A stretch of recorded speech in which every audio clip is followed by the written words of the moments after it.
Hello friends, स्वागत है आप सभी का आपके अपने यूट्यूब चैनल लर्निंग नीट पर। और जैसा कि आपको पता है कि शाम के 5 बजे की आपकी क्लास होती है सीटेट और एमपीटेट स्पेशल क्लास, जिसमें हम देखते हैं अलग अलग सब्जेक्ट। और आज का जो सब्जेक्ट है वो है सामाजिक अध्ययन यानी कि एसएसटी, जो कि आपके दोनों ही एग्जाम के लिए इक्वली इंपॉर्टेंट है।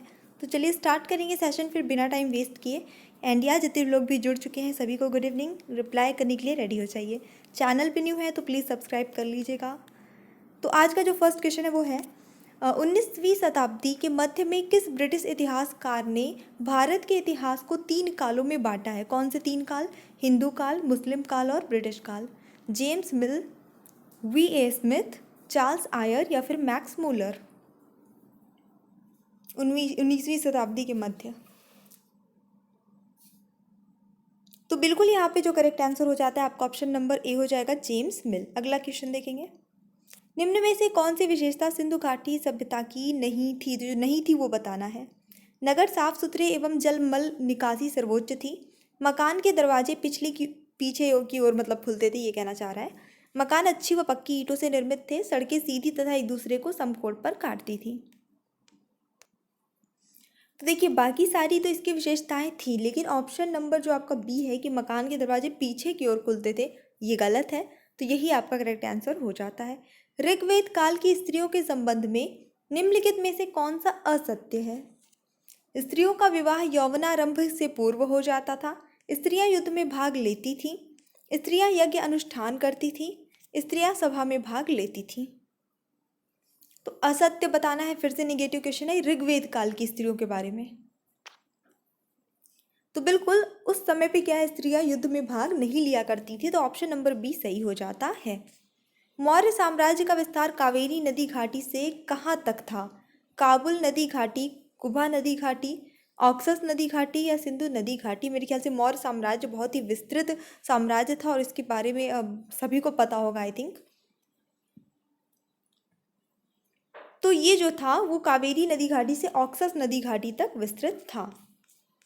निम्न में कौन सा महमूद गजनवी के आक्रमण का कारण नहीं था? जो नहीं था वो बताना है।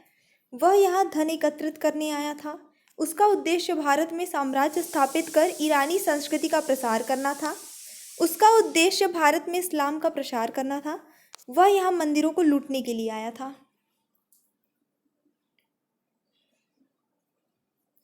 तो यहाँ पे सही उत्तर होता है आपका ऑप्शन नंबर बी। देखिए उसका उद्देश्य कुछ भी साम्राज्य स्थापित करना या प्रचार प्रसार करना अपनी संस्कृति का, ऐसा कुछ भी नहीं था। वो सिर्फ लूटपाट करके धन एकत्रित करना उसका मेन उद्देश्य था, जिसलिए वह आक्रमण किया था। मोहम्मद बिन तुगलक के विषय में क्या सत्य नहीं है? अब फिर से नेगेटिव वाला क्वेश्चन है। देखिए उसने खुरासान, इराक व ट्रांस ऑक्सियाना को जीतने की योजना बनाई थी। चीन से मोहम्मद बिन तुगलक के राजनयिक संबंध थे। सल्तनत के इतिहास में सबसे कम विद्रोह उसी के समय पे हुए। उसने इब्न बतूता को अपना राजदूत बनाकर चीन भेजा।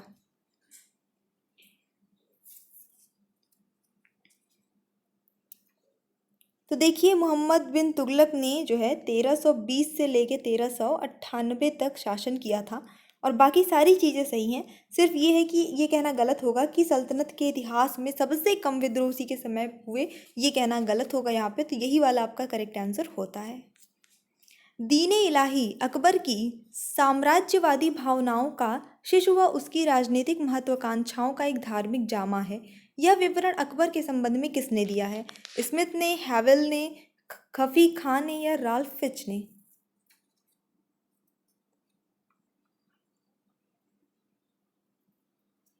तो यहाँ पे देखिए सही आंसर होता है आपका option number A, Smith. Actually इनका पूरा नाम जो था विंसेंट स्मिथ था, ठीक है। तो कभी ये भी आ सकता है विंसेंट स्मिथ लिखा रहेगा, तो आपको कंफ्यूज नहीं होना है, वही नाम है पूरा, यहाँ शॉर्ट में बस लिख दिया गया है। शाहजहाँ का काल स्थापत्य कला का स्वर्ण काल था। उसने आगरा में अनेक भवनों का निर्माण कराया था। निम्न में से कौन सा उसके द्वारा बनवाया गया भवन आगरा में नहीं था? मतलब कि कौन सा भवन है जो उसने बनवाया लेकिन आगरा में नहीं बनवाया है? रंग महल, शीश महल, नगीना मस्जिद, मुसम्मन बुर्ज। तो यहाँ पे जो सही उत्तर है वो होता है आपका ऑप्शन नंबर ए, रंग महल। क्योंकि रंग महल आगरा में नहीं है बल्कि दिल्ली के लाल किला में है, तो ये सही उत्तर हो जाता है। निम्नलिखित मंदिरों में से कौन से 2 गुप्तकालीन मंदिर ईंटों द्वारा निर्मित थे, जो ईंटों से बने हैं? पार्वती मंदिर मध्य प्रदेश, भीतरगांव का मंदिर, लक्ष्मण मंदिर श्योपुर या शिव मंदिर मध्य प्रदेश।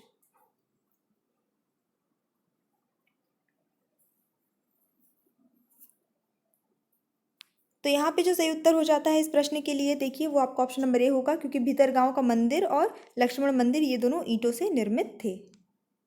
इसी के साथ बढ़ते हैं हमारे अगले प्रश्न की ओर। अंग्रेजों के सहयोग से मीर कासिम बंगाल के नवाब बने, परंतु बाद में मीर जाफर को किस कारण पुनः नियुक्त किया गया। देखिए ये सबको पता है कि मीर कासिम अंग्रेजों के सहयोग से बंगाल के नवाब बने थे, लेकिन उसके बाद फिर से मीर जाफर को नियुक्त कर लिया गया। क्या रीज़न था? अंग्रेजों ने समझा कि उन्हें भारत से निकालने के लिए मीर कासिम मुगल सम्राट से जा मिला है। मीर कासिम अंग्रेजों से लड़ा क्योंकि वे आंतरिक व्यवसाय कानूनों को तोड़ रहे थे, जिसके कारण मीर कासिम की आय में भारी कमी आ गई थी। मीर कासिम अंग्रेजों द्वारा मूल निवासियों के धर्म परिवर्तन का विरोधी था, या मीर जाफर ने भारी रिश्वत देकर मीर कासिम को हटवाया था।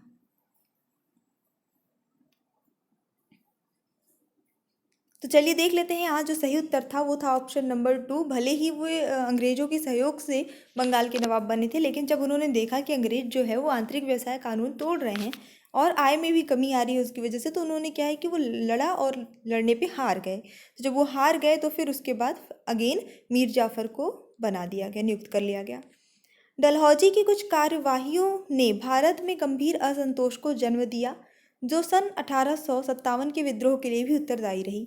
तो अब आपको ये बताना है कि इनमें से कौन सी कार्यवाही उनमें शामिल नहीं थी जिसने असंतोष को जन्म दिया। राज अपहरण नीति, रेल तथा तार की शुरुआत, अनेक शासकों की उपाधियों तथा पेंशनों की समाप्ति, शैक्षणिक सुधार।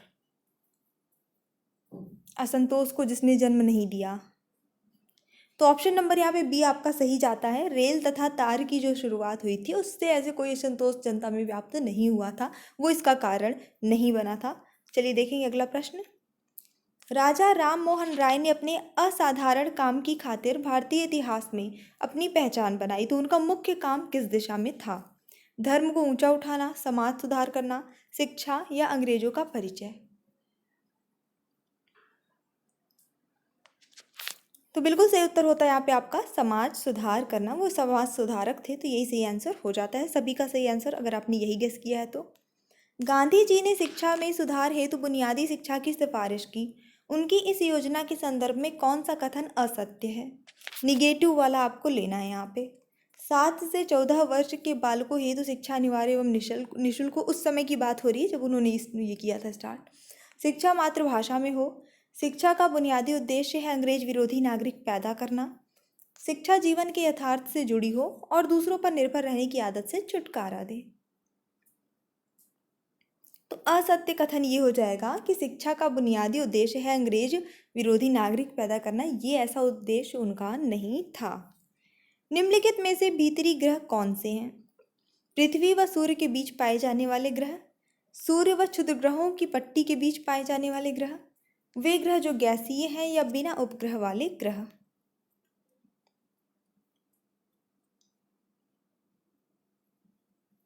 तो यहाँ पे जो सही उत्तर होता है सूर्य और क्षुद्र ग्रहों की पट्टी के बीच पाए जाने वाले ग्रह, जिसके अंतर्गत 4 ग्रह आते हैं, बुध, शुक्र, पृथ्वी और मंगल। अब ये क्षुद्र ग्रह क्या होते हैं? मंगल और बृहस्पति के बीच कुछ जो हेवनली बॉडीज पाई जाती हैं वो कहलाते हैं क्षुद्र ग्रह, एस्ट्रॉइड्स। अगला देखेंगे। ब्लैंक ग्रेफाइट के 2 मुख्य घटक हैं, यानी कि ग्रेफाइट किससे किससे मिलकर बना है? सिलिका एवं एल्युमिनियम, लौह एवं निकिल, लौह ऑक्साइड एवं पोटेशियम, लौह एवं चांदी।